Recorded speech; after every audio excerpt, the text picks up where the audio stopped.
Academy Award-winning director Kathryn Bigelow, known best for her critically acclaimed war and political thrillers such as The Hurt Locker, Zero Dark Thirty, and most recently 2017's Detroit, has made her long-awaited return with A House of Dynamite. The film follows different perspectives within the United States government as they are forced to grapple with how to retaliate following the launch of a nuclear missile against the US. Now, I'll just start with saying this film was tense as hell. I was on the edge of my seat for the entire runtime, and I thought that was especially impressive considering how the film is structured. It's a three-act film, but each act restarts from when they find out about the launch of this missile, and it tells the story through a different perspective and a different angle of the situation. Now, going into this film, I was kind of expecting to feel diminishing returns with this structure because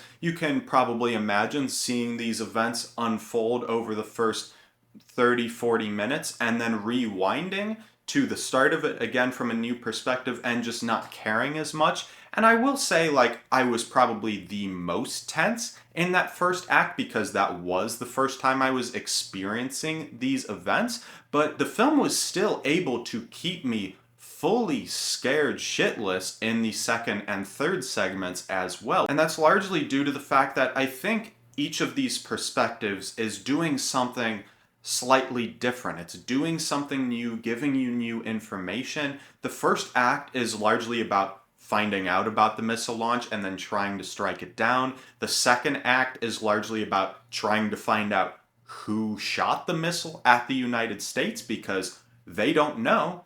And then the third act is how do we retaliate? So because of this and how the film handles these different perspectives, I felt that tension throughout the entire film, throughout all three different segments. I will say I think the editing is a big reason for why it is able to keep you so tense for the entirety of the film. It is just so tight, so concise, so sharp, and is just able to keep everything moving at such a rapid pace that you just can't help but be locked into the fear and the terror of the situation. I will say though, telling the story with this structure, there are no reoccurring characters in the three different segments, so you can feel a little bit of a lack of emotional connection to the characters in the film. You still feel tense as hell, but that's largely due to the fact that you just don't want nuclear Armageddon to happen and not because you feel emotionally invested in the characters who are navigating this situation.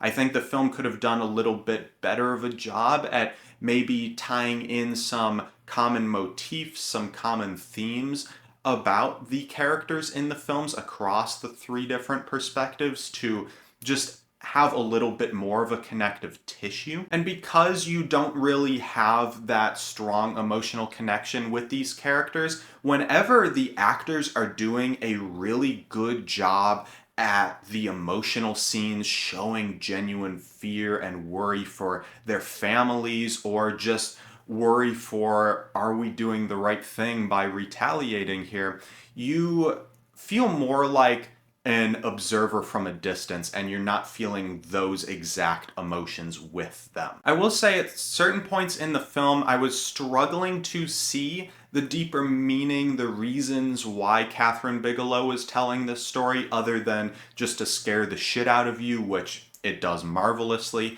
But the more I think about it, the more I'm kind of circling in on a couple things, one of which is kind of tied to what the president, played by Idris Elba, says in the third act about how we have spent so much money and resources building up our nuclear arsenal for war that we as a country have filled our house with dynamite and it is ready to go off at any given moment.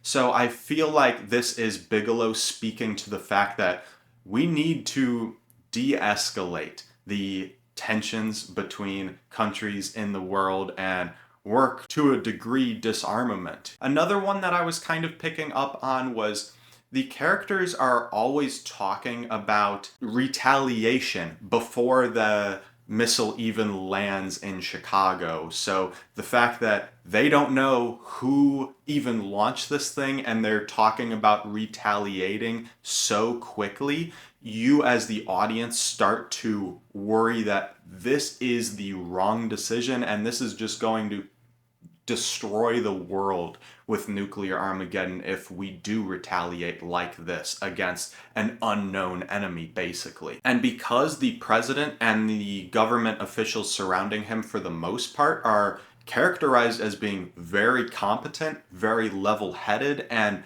benevolent in a way. The fact that you can even worry if these people are going to make the wrong decisions, then imagine what the current administration full of incompetent, volatile children would do. Now, I will say, while I do like some of these deeper meanings and themes, I think the film could have done a better job at pushing them to the forefront throughout the entire story. I feel like you really only get a lot of that out of the third act with the president, mainly due to how his character is written.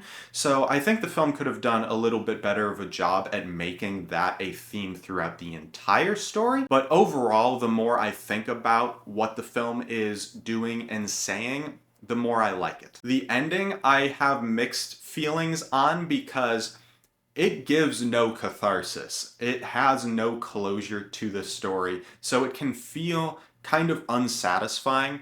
And going in, I was expecting that unsatisfying ending because I had been hearing so much about it. And even when it hit, I was like, wow, that's it. But it's also an ending that the more you intellectualize it and think about it deeper, the more it makes sense and you start to understand what the film is doing. It doesn't want to give you closure. It wants to leave you hanging and thinking about what the final decision was. So it's a very interesting ending to unpack, and I feel like it's going to sit better and better with me as time goes on and I think more about it and what it means and what its intent was. But I do think that when people as a whole, casual moviegoers, see this film on their Netflix accounts in a few weeks, they're going to really love the vast majority of the film, and then that ending will hit and they'll be like, so what was the point? Overall, I liked The House of Dynamite quite a lot.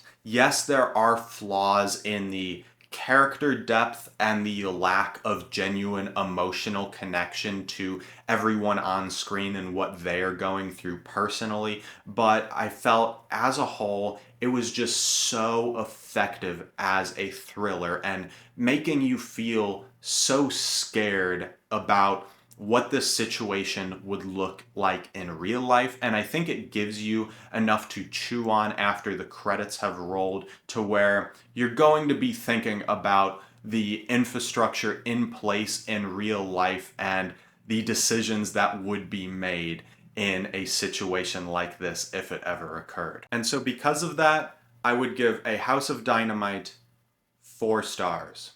So that's it for my review of A House of Dynamite, everybody. What did you think about this movie if you have been fortunate enough to see it in a theater? And if you haven't, and you're going to see it on Netflix in a few weeks when it drops there, come back to this review. Let me know your thoughts then on everything regarding the structure, the characters, if that ending worked for you. Let me know down in the comments. I'd love to talk to you guys about it. And also watch out for some more Oscar predictions. I'm going to be doing all of the acting categories very, very soon. So keep an eye on that if you would like to see that. If you like this review, please like, subscribe, and I'll see you in the next one.